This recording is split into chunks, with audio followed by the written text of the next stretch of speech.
ನಮಸ್ಕಾರ ಸ್ನೇಹಿತರೆ, ಎಜುಕೇಷನ್ ಮಾಂಡ್ರೆ ಚಾನಲ್ಗೆ ಸ್ವಾಗತ. ಇಂದು ನಾವು ತಿಳಿಯಲು ಹೊರಟಿರುವ ವಿಷಯ ಕ್ರಿಸ್ಮಸ್ ಹಬ್ಬದ ಮಹತ್ವ. ನಿಜಕ್ಕೂ ಸ್ನೇಹಿತರೆ, ಕ್ರಿಸ್ಮಸ್ ಹಬ್ಬ ತನ್ನದೇ ಆದ ಮಹತ್ವವನ್ನು ಹೊಂದಿದೆ.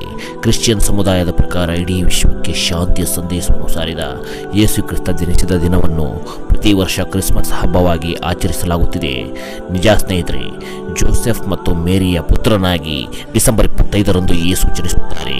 ಆದರೆ ಅವರ ಜನನ ಯಾವುದೇ ಅರಮನೆಯಲ್ಲಿ ಆಗಲಿಲ್ಲ. ಬದಲಾಗಿ ಯೇಸು ಕ್ರಿಸ್ತನು ಬೆತ್ಲೆಹೇಮ್ನ ಒಂದು ಚಿಕ್ಕ ದನದ ಕೊಟ್ಟಿಗೆಯಲ್ಲಿ ಜನಿಸಿದ ಎಂದು ಹೇಳಲಾಗುತ್ತದೆ.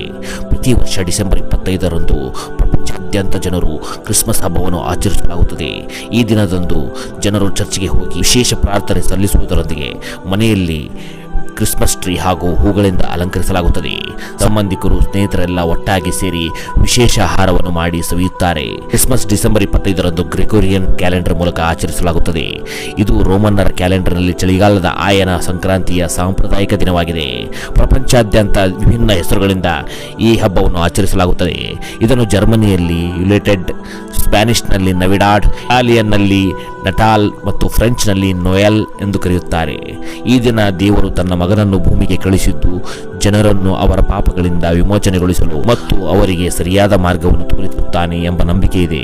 ಈ ಹಬ್ಬದ ಇನ್ನೊಂದು ವಿಶೇಷವೇನೆಂದರೆ ಸ್ನೇಹಿತರೆ, ಸಾಂತಾ ಕ್ಲಾಸ್ ಉಡುಗೊರೆಯನ್ನು ಹೊತ್ತು ತರುತ್ತಾನೆ ಎಂಬ ನಂಬಿಕೆಯನ್ನು ಹಾಗೆಯೇ ಉಳಿಸಲು ಪ್ರತಿ ವರ್ಷ ಸೀಕ್ರೆಟ್ ಸಾಂತಾ ಎಂದು ಕೂಡ ಆಚರಿಸಲಾಗುತ್ತದೆ. ಈ ಸಾಂತಾ ಕ್ಲಾಸ್ ಹಿಂದೆ ಇತಿಹಾಸವಿದೆ ಸ್ನೇಹಿತರೆ. ಸೆಂಟ್ ನಿಕೋಲಸ್ ಸನ್ಯಾಸಿಗಳು ಇಂತಹ ಆಚರಣೆಗಳನ್ನು ತಂದರು ಎಂದು ಹೇಳಲಾಗುತ್ತದೆ.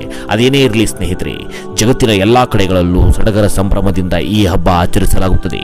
ಯೇಸು ಕ್ರಿಸ್ತನ ಪ್ರೀತಿಯ ಸಂದೇಶ, ಭರವಸೆಯ ಜೀವನ, ಪರಸ್ಪರರಲ್ಲಿ ನಂಬಿಕೆ ಇವೆಲ್ಲವುಗಳನ್ನು ಜಗತ್ತಿಗೆ ಸಾರಿ ಅದ್ಭುತ ಮಾನವೀಯ ಮೌಲ್ಯಗಳೊಂದಿಗೆ ಈ ಕ್ರಿಸ್ಮಸ್ ಹಬ್ಬ ಆಚರಿಸುತ್ತಿರುವುದು ನಿಜಕ್ಕೂ ಸಂತೋಷದ ವಿಚಾರ ಎಂದು ತಿಳಿಸುತ್ತಾ ಈ ಕ್ರಿಸ್ಮಸ್ ಹಬ್ಬದ ವಿಡಿಯೋ ವಿರಾಮವನ್ನು ನೀಡುತ್ತಾ ಮುಂದಿನ ವಿಡಿಯೋದೊಂದಿಗೆ ಭೇಟಿಯಾಗೋಣ ಸ್ನೇಹಿತರೆ.